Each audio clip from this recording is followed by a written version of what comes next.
Annonceurs, entrepreneurs, promoteurs et chefs d'entreprise, choisissez dès à présent votre meilleur partenaire média, Ideal Production. Ideal Production est basé à Cotonou au Bénin. Ideal Production, le partenaire exclusif de Sika TV en Afrique.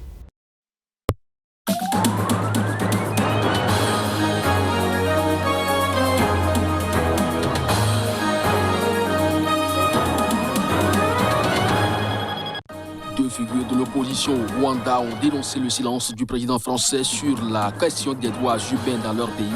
Ils ont publié à cet effet un communiqué conjoint mardi, 2 jours avant la visite de Macron à Kigali. En Algérie, une ONG de défense des droits humains a dénoncé ce lundi l'escalade de la répression dans le pays en pleine campagne électorale. Il faut dire que des élections de juin sont rejetées par le Irak.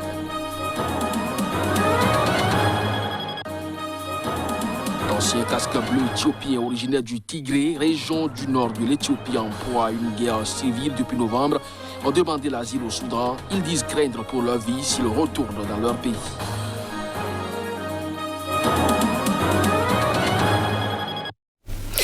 Ainsi se présente le sommaire de cette édition. Bonjour à chacun, bonjour à tous et bienvenue d'Ancien casque bleu éthiopien, originaire du Tigré, région du nord de l'Éthiopie, en proie à une guerre meurtrière depuis novembre, ont demandé l'asile au Soudan. Ils disent craindre pour leur vie s'ils retournent dans leur pays d'origine. Reportage.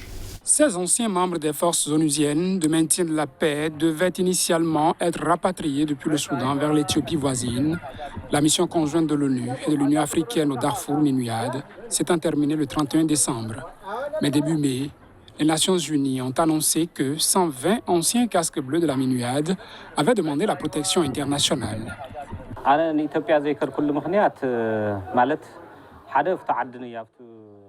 Mon refus de retourner en Éthiopie est en raison de la persécution et de l'épuration ethnique qui a lieu au Tigré par le régime éthiopien et le gouvernement érythréen.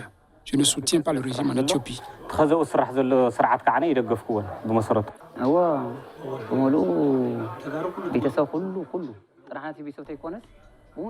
Toutes les familles du Tigré ont été déplacées. Je ne sais pas où se trouvent mon père et ma mère. Beaucoup de viols et d'autres crimes horribles ont été commis.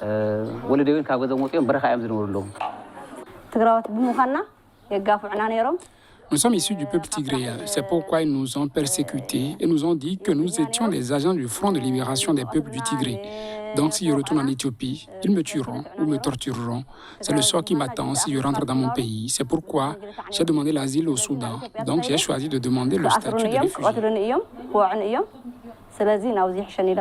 Province dissidente, le Tigré est le théâtre d'une guerre sanglante depuis novembre et les premières opérations militaires lancées par le Premier ministre éthiopien Abiy Ahmed contre le Front de libération des peuples du Tigré TPLF qui dirige la région et défie l'autorité du gouvernement fédéral.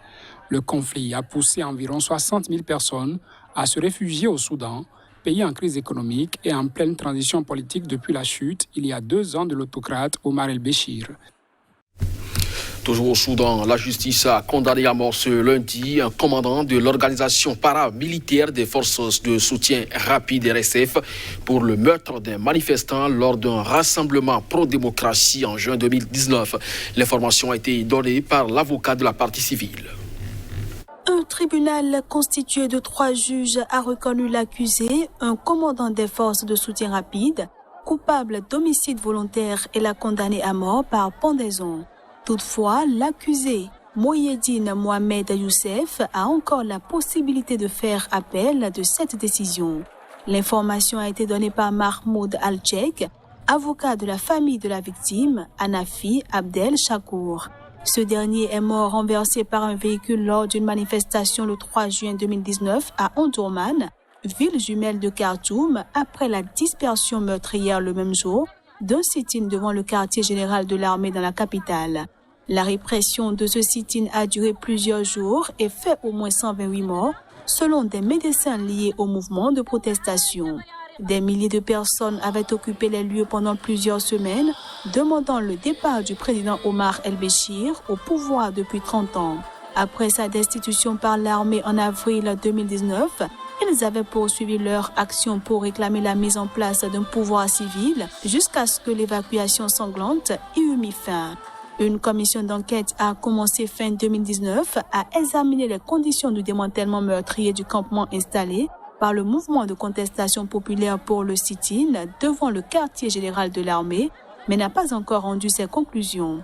Les généraux au pouvoir à l'époque ont nié avoir ordonné la répression et les familles des victimes continuent de réclamer justice. Deux figures de l'opposition au Rwanda ont dénoncé le silence du président français sur la question des droits humains dans leur pays. Ils ont publié à cet effet un communiqué conjoint mardi, 2 jours avant la visite à Kigali du président français Emmanuel Macron.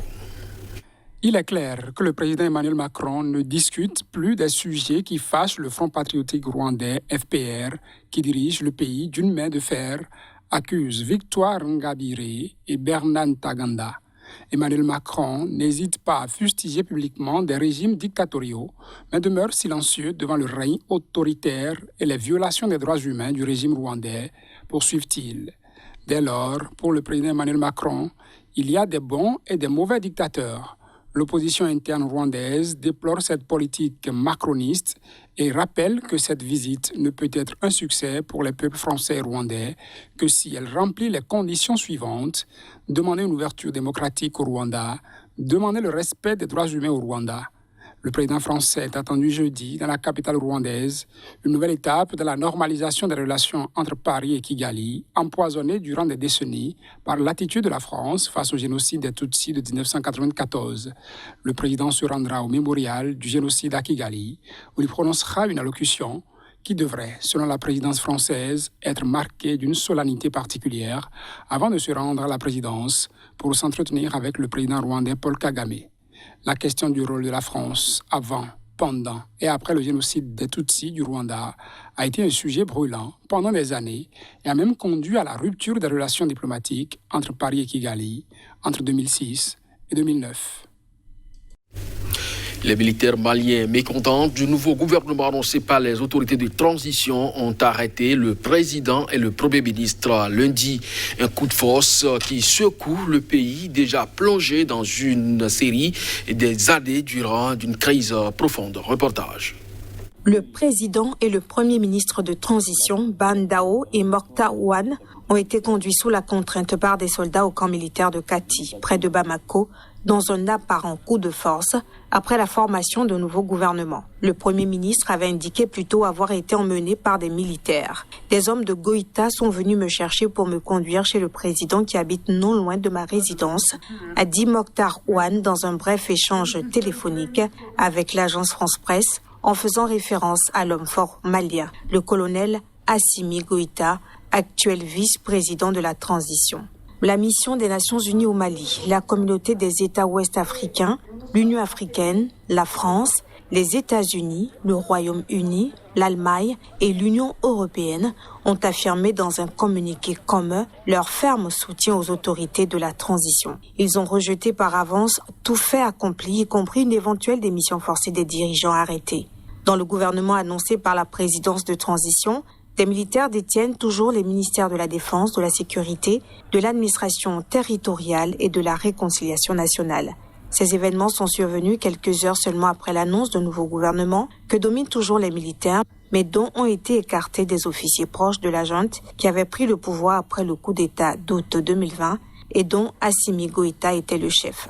Confronté à une contestation politique et sociale grandissante, le Premier ministre a présenté il y a 10 jours la démission de son gouvernement et a été reconduit immédiatement dans ses fonctions par le président de transition, avec la mission de former une équipe d'ouverture. Le secrétaire général de l'ONU, Antonio Guterres, appelait lundi dans un tweet au calme au Mali et à la libération inconditionnelle de ses dirigeants civils arrêtés dans la journée par les militaires.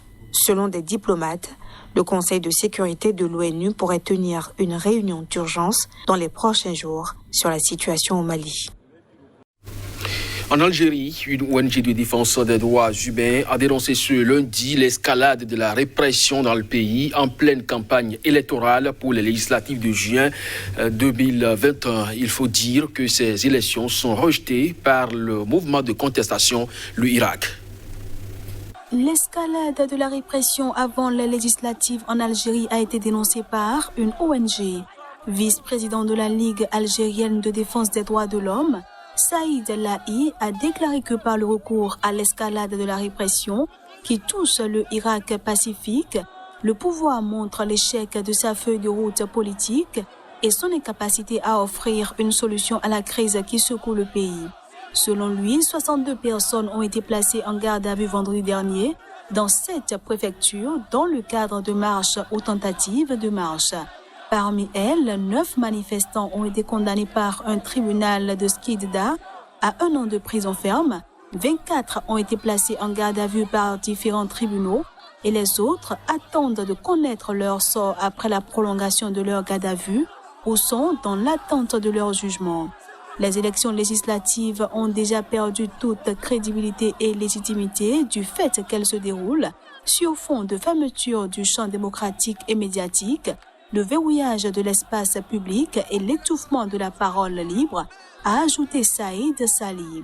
À l'approche des législatives, le ministère de l'Intérieur a décidé le 9 mai dernier d'obliger les organisateurs des marches du Irak à déclarer au préalable les manifestations auprès des autorités, ce qui revient de facto à les interdire. Depuis, les marches ont été empêchées à Alger et les arrestations ont augmenté. Né en février 2019 du rejet d'un 5e mandat du président Bouteflika, le Irak réclame un changement radical du système politique en place depuis l'indépendance en 1962. De son côté, le pouvoir affirme avoir déjà répondu aux principales revendications des contestataires dans des délais records et qualifie les militants du Irak de magma contre-révolutionnaire. Voilà, c'est cette information que se referme ce journal. Merci à vous de nous avoir suivis. Bonne journée en compagnie des programmes de SICA. À très bientôt.